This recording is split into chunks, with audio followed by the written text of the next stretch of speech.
Hey everyone, today I'm going to show you how to fix Audacity when it's not recording your microphone. So let's get started with this quick tutorial. First, launch Audacity on your PC.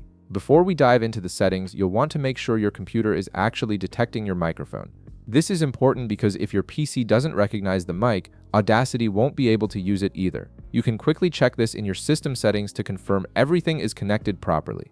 Once you've verified that your microphone is detected, direct your attention to the top toolbar in Audacity. You'll see a button labeled Audio Setup. Go ahead and click on it.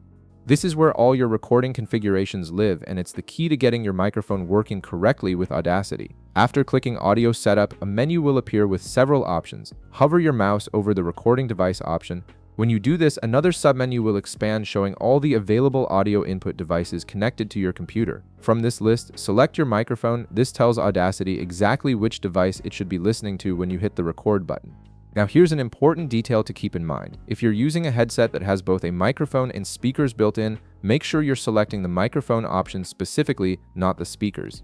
Sometimes headsets show up as multiple devices in this menu, so double check that you're choosing the right one. Selecting the speakers by mistake is a common issue that can cause recording problems. Next, while you're still in the Audio Setup menu, hover your mouse over Recording Channels. Another submenu will appear with channel options. Here you'll want to select one mono recording channel. This setting is best for a normal microphone setup because it captures audio from a single source. Mono recording is perfect for voiceovers, podcasts, or any situation where you're recording just one person speaking. And that's it. You've now configured Audacity to properly recognize and record from your microphone.